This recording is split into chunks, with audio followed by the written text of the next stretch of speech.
है वांगशन family, welcome back.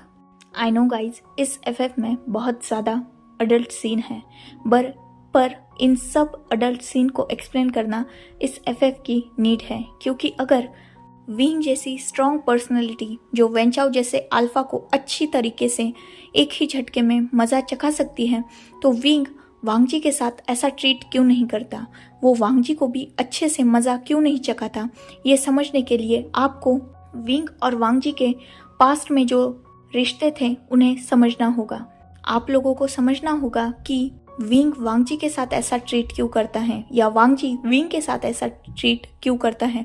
उन दोनों में क्या हुआ था कि हस्बैंड वाइफ होने के बावजूद वो एक दूसरे से दूर थे, और इन सब चीज़ों को समझने के लिए, उनके बीच में जो बॉन्ड था, जो रिश्ता था, वो समझने के लिए आपको अच्छी तरीके से उनका पास्ट समझना होगा।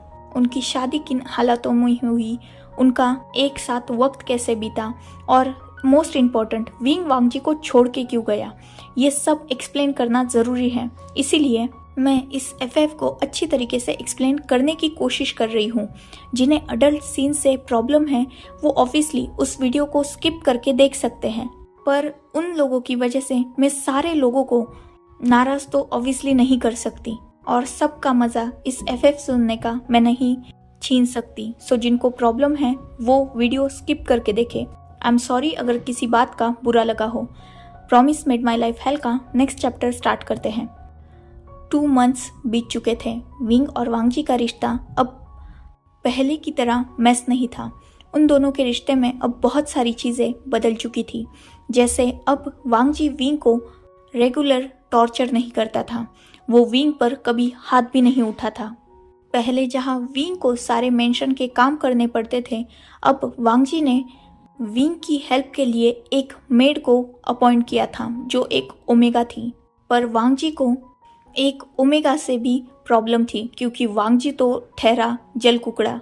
उसे विंग के साथ किसी और को देखना मंजूर ही नहीं है, चाहे वो अल्फा हो, ओमेगा हो या बीटा हो। इसीलिए वो मेड बहुत अर्ली मॉर्निंग आती थी और मेंशन को क्लीन करके चली जाती थी, जब तक विंग अपनी नींद में ही रहता था। और जब तक वो मेड घर में है, विंग को भी अपने रूम से बाहर निकलने की परमिशन नहीं थी। अब विंग का ज़्यादातर टाइम वांगजी के रूम में ही बीतता था, क्योंकि ऑब्वियसली जैसा कि वांगजी ने विंग से कहा था, वो हर रात विंग को यूज़ करता था। और इस बात से विंग बहुत ज़्यादा परेशान भी था, क्योंकि हर रोज़ उसे बैक पेन के साथ ही उठना पड़ता था।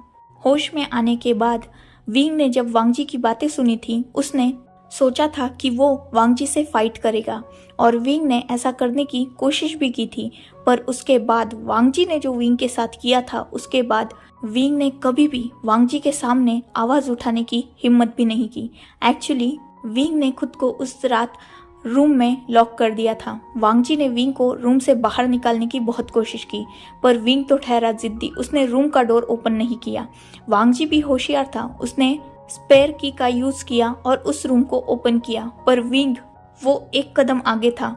वांगजी ने रूम ओपन किया तो विंग बाथरूम में घुस गया और डोर ओपन ही नहीं कर रहा था। वांगजी गुस्सा हो चुका था, उसे अब विंग अपने पास चाहिए था। इसीलिए वांगजी ने सीधा बाथरूम का डोर ही ब्रेक कर दिया था, और वो विंग को घसीटते हुए बाहर लेके आया था और ज़बरदस्ती उसे अपने रूम में लेके गया था। पर विंग वो लगातार वांगजी से फाइट कर रहा था, जिस वजह से वांगजी ने विंग को बेड पर अच्छी तरीके से टाई कर दिया और उसकी शर्ट निकाल दी थी। विंग इन सब चीज़ों से बहुत ज़्यादा डर चुका था। वो वांगजी के सामने लगातार रेजिस्ट कर रहा था, वो वांगजी को मना कर रहा था अपने पास आने के लिए। तो वांगजी ने विंग के साथ एक ट्रिक प्ले की। उसने कुछ टॉयज का यूज विंग पर किया, या यूं कहा जाए विंग की सिर्फ अपर बॉडी पर किया। उसने विंग की लोअर बॉडी को हाथ तक नहीं लगाया था, उसने बस विंग की अपर बॉडी पर कुछ टॉय यूज किए, और वो फीलिंग विंग के लिए इतनी वियर्ड थी कि विंग ने उसके बाद वांगजी को रेजिस्ट करने की कोशिश ही नहीं की। और अगर कभी भी विंग वांगजी को मना करने की ट्राई भी करता, तो वांगजी ने विंग को बहुत सारी अडल्ट बुक और पॉर्न मूवी दी थी, जिसमें लोग एक दूसरे पर टॉयज यूज करते थे। विंग ने जब वो देखा था, उसे इतना अजीब फील हुआ था कि उसने बाद में वांगजी को रेजिस्ट करने की कोशिश कभी नहीं की। विंग को भी अब वांग जी के टच से ज़्यादा प्रॉब्लम नहीं होती थी, क्योंकि विंग अब ये एक्सेप्ट करने लगा था कि कुछ भी हो वांग जी उसका अल्फा है, उसका हस्बैंड है, और वांग जी का भी उसकी बॉडी पर या उस पर पूरा हक है। इसीलिए अब विंग भी वांग जी की फीलिंग्स को समझने की कोशिश कर रहा था।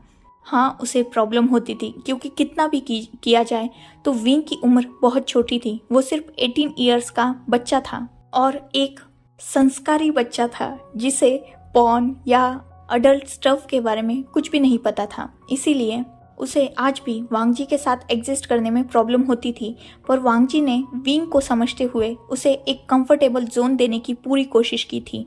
अब वांग जी और विंग का रिश्ता बहुत सा सुधर गया था। उन दोनों में बहुत सी हेल्दी कन्वर्सेशन भी होती थी और वांग जी भी कोशिश करता था विंग का पॉइंट ऑफ व्यू समझने का। बहुत सारी इन्फॉर्मेशन वो दोनों एक दूसरे के बारे में एक्सचेंज कर चुके थे और वांग जी वो विंग के लिए हर रोज़ कोई ना कोई गिफ्ट लाता, उसके लिए चॉकलेट्स, फ्लावर्स, न्यू क्लोथ्स, ऐसी बहुत सी चीज़ें वांग जी विंग के लिए अक्सर लाता रहता था, जिससे विंग भी अब खुश रहने की कोशिश करने लगा था।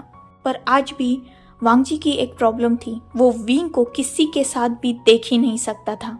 वांग जी ने कभी भी विंग को घर से बाहर निकलने के लिए मना नहीं किया था, या यूँ कहा जाए विंग ही कभी इस घर से बाहर नहीं निकला, तो वांग जी को विंग को कभी वार्न करने की ज़रूरत ही नहीं पड़ी। बाकी उन दोनों में रिश्ता बिल्कुल सही चल रहा था। विंग समझने लगा था कि वांग जी को किन चीज़ों से प्रॉब्लम होती है। इसीलिए अब विंग भी जब वांग जी के साथ किसी पार्टी में या किसी फंक्शन में जाता था तब वो अक्सर वांग जी के ही साथ रहता था। वो खुद को किसी को भी हाथ लगाने के लिए अलाउ नहीं करता, क्योंकि विंग जानता था कि इन सब चीज़ों से वांग जी को प्रॉब्लम होगी, और अगर वांग जी को अब प्रॉब्लम होगी तो वो विंग को रात में प्रॉब्लम देगा। यही सब सोचते हुए विंग खुद को भी वांग जी के गुस्से से प्रोटेक्ट करता था। ऐसे ही दिन बीत रहे थे। वांग जी धीरे धीरे अब विंग के लिए अपने दिल में फीलिंग्स डेवलप करने लगा था, पर विंग वो अभी इन चीज़ों से दूर था। वो बस वांग जी को एक्सेप्ट कर चुका था अपने अल्फा के रूप में, पर उसके दिल में अभी तक वांग जी के लिए शायद ही कोई फीलिंग हो, या अगर होगी भी तो उसे विंग समझने के लिए अभी रेडी नहीं था। पर वांग जी अच्छी तरीके से अपनी फीलिंग्स को समझ चुका था। एक वियर्ड बात जो विंग ने नोटिस की थी कि वांग जी उसके साथ अच्छे से बात करता है। उन दोनों में बहुत सारी चीज़ें एक दूसरे को लेकर पता चल चुकी है, पर वांग जी ने कभी भी उस इंसिडेंट्स का जिक्र नहीं किया। उसने कभी भी विंग से नहीं पूछा कि उसने मैम्या को ड्रग क्यों किया या उसने मैम्या के साथ क्या किया। मैम्या का जिक्र वांग जी टोटली छोड़ चुका था।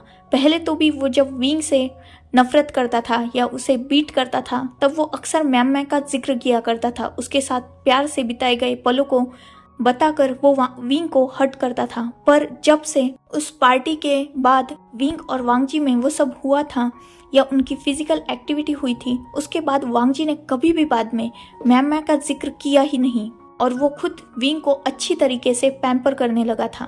पर खैर, इन सब बातों को पूछने का विंग में करेज नहीं था, या यूँ कहा जाए वो आज भी वांग जी से कहीं ना कहीं डरता था। इसीलिए वो हो सके उतना वांग जी के साथ अच्छे से बिहेव करने की कोशिश करता था। वक्त बीत रहा था और उन दोनों में बॉन्ड और भी ज़्यादा स्ट्रॉन्ग होता जा रहा था। वांग जी हर रोज़ अपने ऑफिस में भी रेगुलर जाता और आने के बाद वो विंग को अच्छी तरीके से बेड पर खाता था। विंग अब उस हाउस के बस कुछ ही काम करता, जैसे वो सिर्फ वांग जी का और खुद का रूम साफ करता और बाद में वांग जी के लिए डिनर, ब्रेकफास्ट, लंच और फूड कुक करता। मतलब बाकी किसी भी काम को विंग हाथ नहीं लगाता, और ये सब वांग जी की ही इंस्ट्रक्शन थी। ऐसे ही एक दिन वांग जी घर पे आता है। विंग हमेशा की तरह काउच पर बैठकर उसका इंतज़ार कर रहा था। वांग जी जैसे ही मेंशन में एंटर करता है वो तुरंत जाकर विंग को टाइटली हग कर लेता है। विंग को अब इन सब चीज़ों की आदत हो चुकी थी। उसे वांग जी के हग की, किसेस की, ये सब आदत हो चुकी थी, क्योंकि ये वांग जी का डेली रूटीन बन चुका था। आने के बाद उसे हग करना, उसे किस करना और जाते समय भी उसे हग करके किस करके जाना। विंग इन सब हरकतों से कंफर्टेबल हो चुका था। वांग जी आता है, पर आज वांग जी थोड़ा सैड दिख रहा था।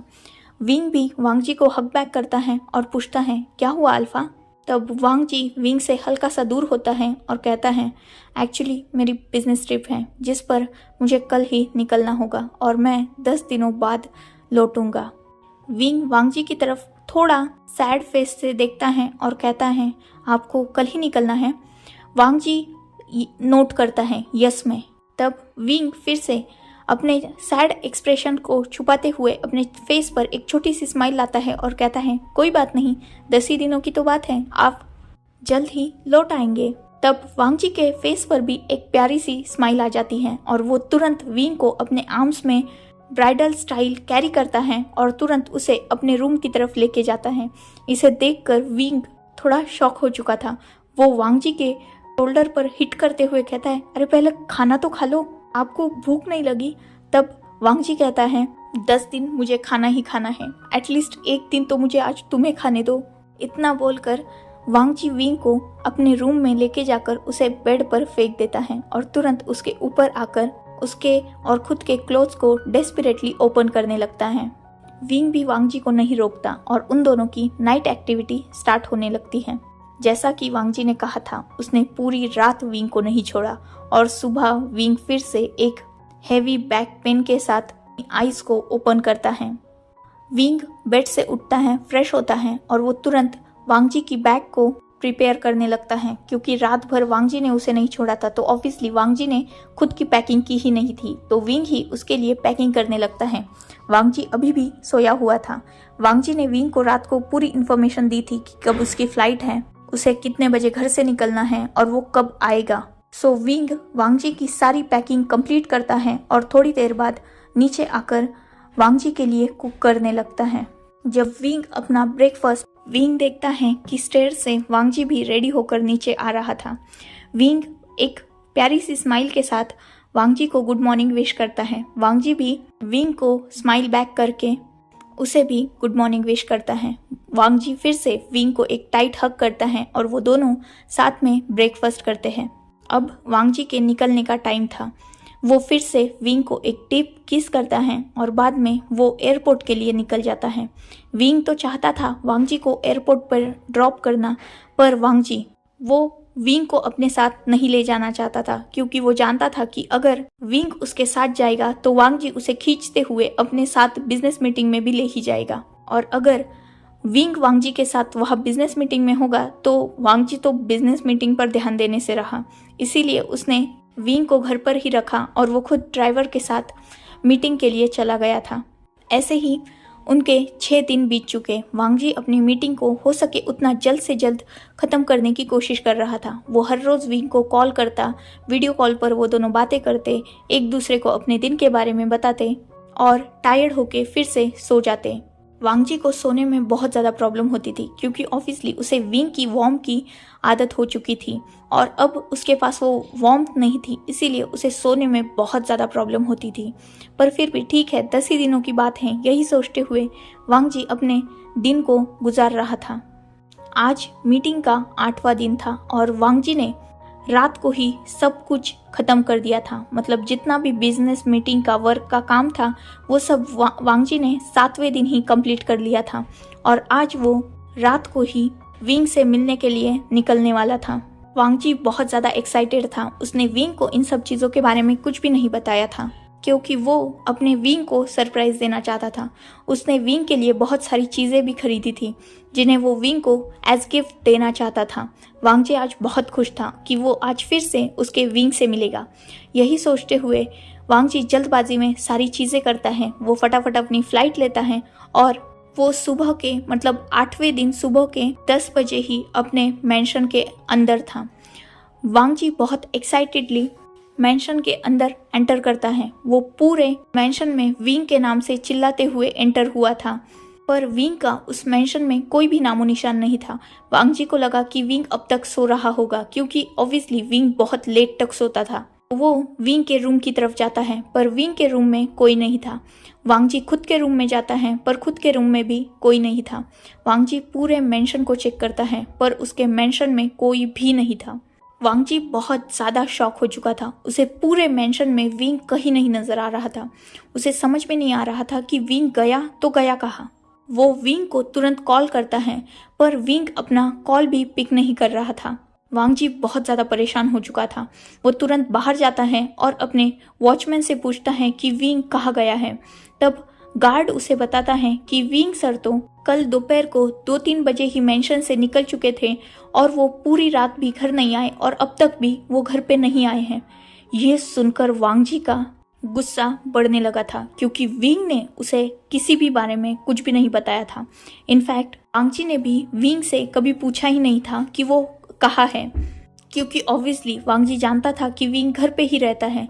पर कल रात से वांग जी और विंग की कोई बात भी नहीं हुई थी, क्योंकि वांग जी इतना एक्साइटेड था और बाद में वो फ्लाइट में था, जिस वजह से उसने विंग को कॉल ही नहीं किया। पर विंग इतने देर से और खासकर पूरी रात घर से बाहर था। ये सुनकर वांग जी को सच में बहुत ज़्यादा गुस्सा आ रहा था। उसे समझ में नहीं आ रहा था कि विंग गया तो गया कहाँ। वांग जी चुपचाप मेंशन के अंदर एंटर करता है और वो काउच पर बैठ जाता है और विंग का इंतजार करने लगता है।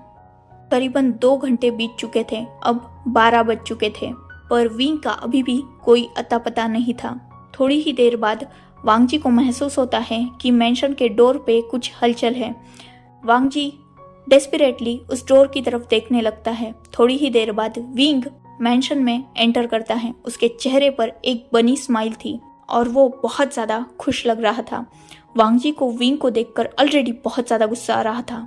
ऊपर से वांग जी ने जो क्लोथ्स विंग के लिए लाए थे, विंग ने वही क्लोथ्स पहने हुए थे, जिसमें वो बहुत ज़्यादा खूबसूरत लग रहा था। वांग जी को ये सोच सोच कर ही गुस्सा आ रहा था कि विंग को ऐसे ब्यूटीफुल लुक में न जाने कितने अल्फाज ने देखा होगा, और उसे सोचकर वांग जी का गुस्सा पल पल बढ़ रहा था।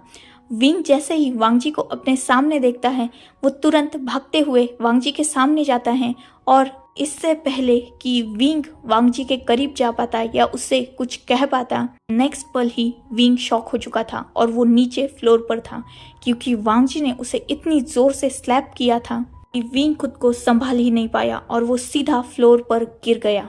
विंग की आंखों में आंसू आ चुके थे, क्योंकि ऑब्वियसली वांग जी ने उसे बहुत जोर से हिट किया था।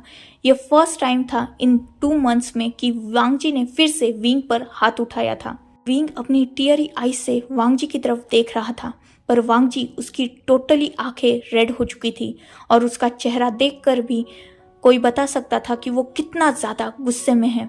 वांग जी विंग की कॉलर को ग्रैब करता है और उसे खींचते हुए अपने करीब करता है। वांग जी जैसे ही विंग की क्लोथ्स को इनहेल करता है, उसे समझ में आ जाता है कि विंग पर किसी अल्फा की स्ट्रॉन्ग सेंट है। जैसे ही वांग जी ये महसूस करता है, उसका गुस्सा और भी ज़्यादा बढ़ जाता है। वो विंग को वैसे ही कॉलर से खींचते हुए अपने रूम की तरफ लेके जाता है और उसे बेड पर हार्शली फेंक देता है। विंग शॉक हो चुका था और वो वांग जी की तरफ ही देख रहा था। वांग जी तुरंत अपनी वॉच को निकालकर एक तरफ फेंक देता है और वो अपने ब्लेजर और शर्ट को भी उतारने लगता है। विंग वांग जी की तरफ देखता है और कहता है, अल्फा क्या हुआ? वांग जी अपने गुस्से वाले फेरोमोन्स रिलीज कर रहा था, जिससे विंग को डिजी फील हो रहा था और विंग को डर भी लग रहा था वांग जी से। वांग जी गुस्से में विंग की तरफ देखता है और कहता है, तुम्हारी इतनी हिम्मत कि तुम मेरे पीठ पीछे इस मेंशन से बाहर जाओ और पूरी रात भर गायब रहो। कहाँ गए थे तुम रात में? कहाँ थे तुम कल दिन भर? और तुम्हारे ऊपर से ये अल्फा की सेंट कहाँ से आ रही है? किस अल्फा के साथ रात बिता के आए हो तुम? विंग ये सुनकर टोटली शॉक था। वो वांग जी की तरफ अपनी टीयरी आईज से देखता है और कहता है, अल्फा ये ऐसा कुछ नहीं है, प्लीज मेरी बात। पर इससे आगे विंग कुछ कह पाता, वांग जी उसके ऊपर था और उसे अग्रेसिवली किस कर रहा था। विंग वांग जी से बात करने की कोशिश कर रहा था, पर वांग जी वो अपने होश में ही नहीं था। उसे ये सोच कर ही गुस्सा आ रहा था कि विंग रात भर किसी और अल्फा के बाहों में होगा। उसका विंग, सिर्फ उसका विंग किसी और का होगा या किसी और के बेड पर होगा।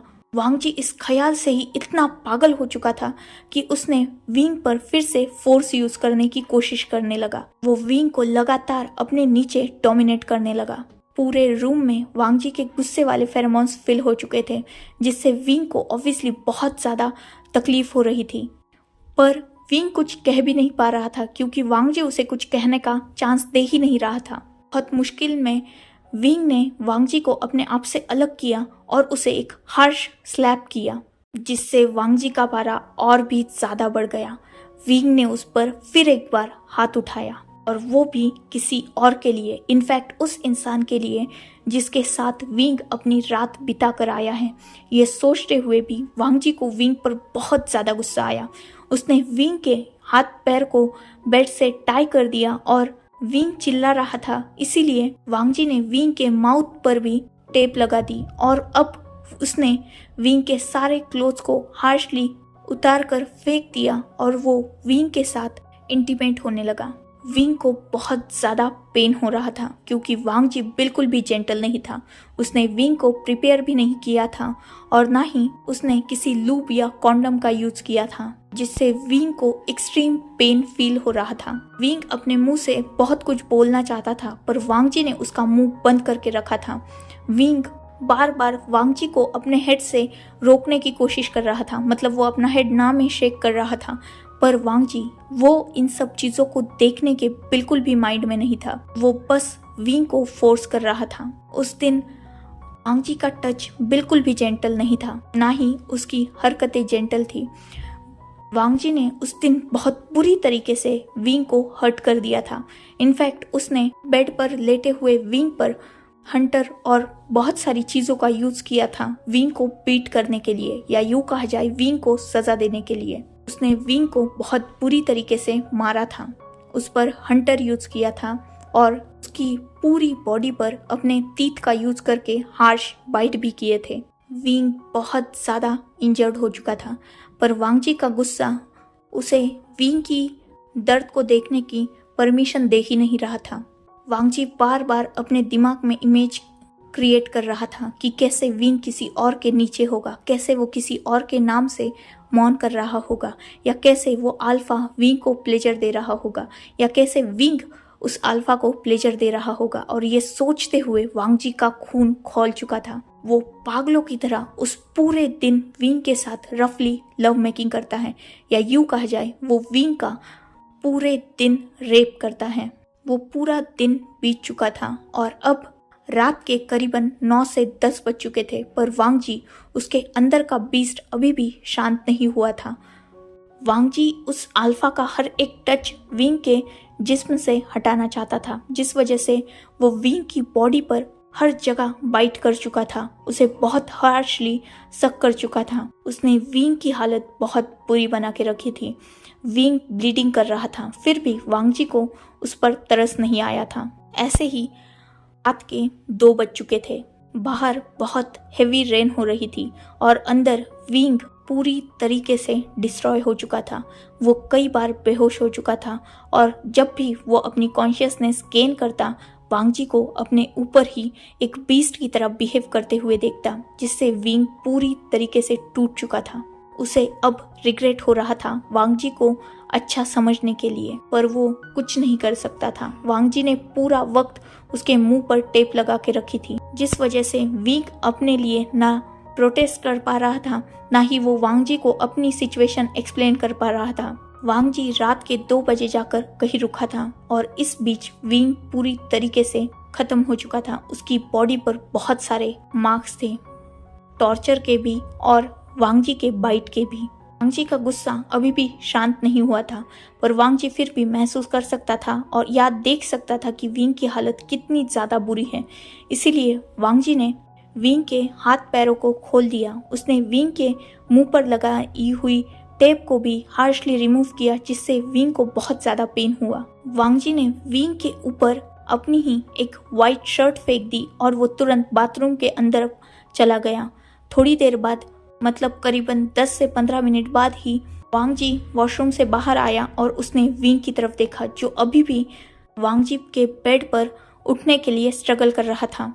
विंग ने वांग जी की दी हुई शर्ट को बहुत मुश्किल से पहन लिया था। विंग की पूरी आईज रेड हो चुकी थी क्योंकि विंग लगातार रोया हुआ था। वांग जी विंग की तरफ अपनी गुस्से भरी आईज के देखता है और वो विंग को फिर से कॉलर से पकड़ता है और उसे अपने रूम से बाहर की तरफ पुश कर देता है और कहता है निकल जाओ मेरे मेंशन से और आगे से मुझे अपनी ये घटिया शक्ल दिखाने की हिम्मत भी मत करना। उसी अल्फा के पास जाओ जिसके साथ तुमने रात बिताई हुई है और आगे से मेरे मेंशन में पाँव रखने की हिम्मत भी मत करना। और मैं तुम्हारा अल्फा नहीं हूँ तो आगे से मुझे अल्फा पुकारने की गलती मत करना।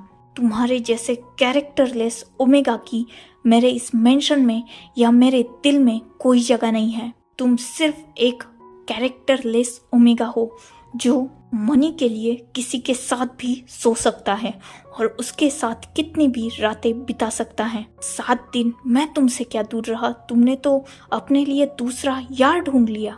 तो अब उसी के पास जाओ और मुझसे कुछ भी एक्सपेक्टेशन मत रखना। घिन आ रही है मुझे तुम्हारे फेस को देख कर भी। Now get out. इतना बोलकर वांग जी हार्शली अपने डोर को लॉक कर लेता है। विंग ये सब सुनकर बहुत ज़्यादा हार्ट ब्रोक हो चुका था। उसे बिलीव नहीं हो रहा था कि वांग जी ने उसकी एक बार एक्सप्लेनेशन भी नहीं सुनी।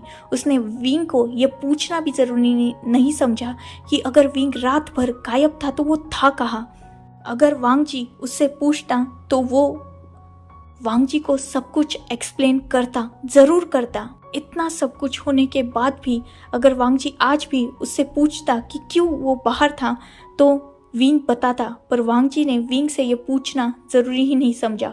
उसने तो बस अपने दिल में ही विंग के लिए एक इमेज डेवलप कर ली और उसे ही सच मानकर उसने विंग को इतना ज़्यादा हर्ट कर दिया और अपनी लाइफ से बाहर निकलने के लिए भी कह दिया। अब विंग के पास भी कहने के लिए कुछ बचा नहीं था, क्योंकि अगर वो कहने की कोशिश भी करे तो वांग जी सुनने के या समझने के स्टेट ऑफ माइंड में नहीं है। यही सोचते हुए विंग उस मेंशन से निकल गया। वो तुरंत अपने रूम की तरफ गया और उसने अपने साथ जो लैपटॉप बैग लाया था उसे ही कैरी किया और वो मेंशन से बाहर निकल गया। उसने मेंशन से बाहर निकलते ही किसी को कॉल किया और अब जो फर्स्ट चैप्टर में था वही सब हुआ। विंग सड़कों पर चला जा रहा था और बाद में बहुत सारे गार्ड्स ने और एक अल्फा ने विंग की हेल्प की थी। विंग को वो घर लेके गए थे और बाद में 2 साल तक विंग गायब हो गया। जब वांग जी का गुस्सा ठंडा हुआ तो उसने फिर से विंग को पूरे मेंशन में ढूंढा। उसे लगा था कि विंग मेंशन में ही होगा, पर विंग उस दिन मेंशन में नहीं था। वांग जी ने जब विंग को मेंशन में नहीं पाया तो वो बहुत ज़्यादा शॉक हो चुका था, या यूँ कहा जाए और भी ज़्यादा गुस्सा हो चुका था कि वांग जी ने उसे एक बार कहा मेंशन से निकल जाने के लिए और विंग ने बिना कुछ सोचे समझे मेंशन से निकलने का फैसला भी कर लिया। वांग जी इसी ख्याल से और भी ज़्यादा गुस्सा हो रहा था, क्योंकि उसे लग रहा था कि विंग उसी इंसान के साथ या उसी अल्फा के साथ भाग गया। और वांग जी उस रात पूरी रात ड्रिंक करता रहा। सो फर्स्ट चैप्टर में जो अल्फा ड्रिंक कर रहा था वो वांग जी था और जो ओमेगा रास्ते पे भटक रहा था वो विंग था। यही से अब ये फ्लैशबैक खत्म होता है। So enough for today. Let's take a break. Next chapter in next video. If you like my explanation, like, comment and subscribe my channel. Hopefully you all are enjoying this journey. Goodbye. Take care. Enjoy your beautiful life.